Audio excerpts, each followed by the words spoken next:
உயிர்த்தெழுந்த இயேசு கிறிஸ்துவின் வல்லமை ஊழியங்கள் வழங்கும் வசனப் பெட்டகம். இயேசுவே கர்த்தர். இயேசுவையே தேவன் ஆண்டவரும் கிறிஸ்துவுமாக்கினார். இயேசுவே ராஜாதி ராஜா, கர்த்தாதி கர்த்தா. கிறிஸ்துவே மரித்தோர் மேலும் ஜீவனுள்ளோர் மேலும் ஆண்டவர். கிறிஸ்துவே போதகரும் ஆண்டவருமாயிருக்கிறார். வசனப் பெட்டகத்தின் இன்றைய தின கருப்பொருள்: உன் நடுவில் வாசம் பண்ணுவேன்.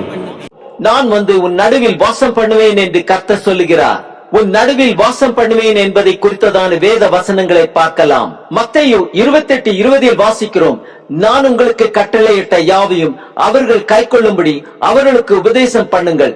இதோ உலகத்தின் முடிவு பரியந்தம் சகல நாட்களிலும் நான் உங்களுடனே கூட இருக்கிறேன் என்றார். ஆமேன். எசேக்கியேல் 37:27 வாசிக்கிறோம்: என் வாசஸ்தலம் அவர்களிடத்தில் இருக்கும், நான் அவர்கள் தேவனாயிருப்பேன், அவர்கள் என் ஜனமாயிருப்பார்கள். லேவியராகமம் 26:12 வாசிக்கிறோம்: நான் உங்கள் நடுவிலே உலாவி உங்கள் தேவனாயிருப்பேன், நீங்கள் என் ஜனமாயிருப்பீர்கள். 2 கொரிந்தியர் 6:16 வாசிக்கிறோம்: நான் அவர்களுக்குள்ளே வாசம் பண்ணி அவர்களுக்குள்ளே உலாவி அவர்கள் தேவனாயிருப்பேன், அவர்கள் என் ஜனங்களாயிருப்பார்கள் என்று தேவன் சொன்னபடி நீங்கள் ஜீவனுள்ள தேவனுடைய ஆலயமாயிருக்கிறீர்களே.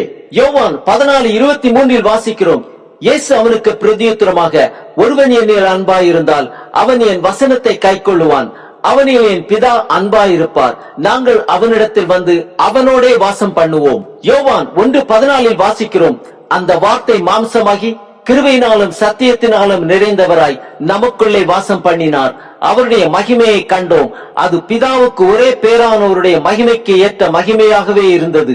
செப்பனியா 3:17 வாசிக்கிறோம்: உன் தேவனாகிய கர்த்தர் உன் நடுவில் இருக்கிறார், அவர் வல்லமையுள்ளவர், அவர் ரட்சிப்பார், அவர் உன் பேரில் சந்தோஷமாய் மகிழ்ந்து தம்முடைய அன்பு நிமித்தம் அமர்ந்திருப்பார், அவர் உன் பேரில் கெம்பீரமாய் களி கூறுவார்.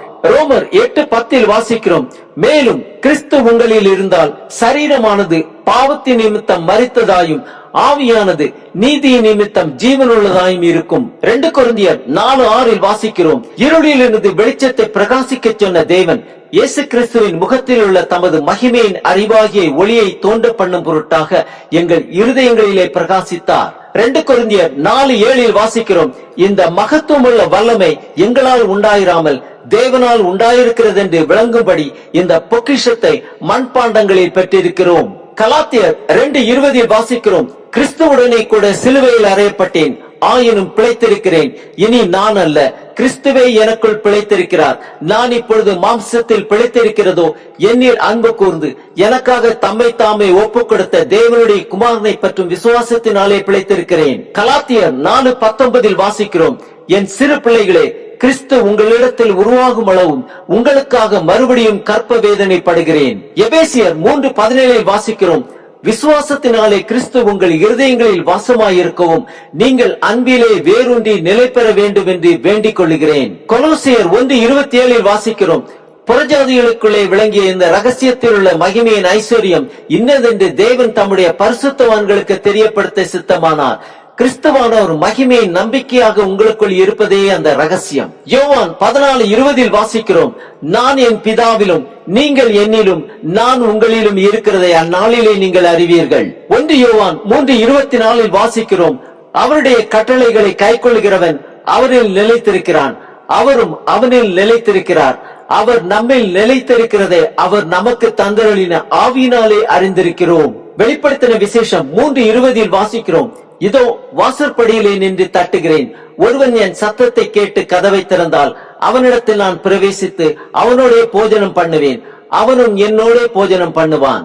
ஆம், உலகத்தின் முடிவடைந்தும் சகல நாட்களிலும் நான் உங்களுடனே கூட இருக்கிறேன் என்று வாக்களித்த கிறிஸ்துவை நாம் இதய கதவை திறந்து ஏற்றுக்கொள்வோம், ரட்சிப்பின் சந்தோஷத்தை பெற்றுக் கொள்வோம்.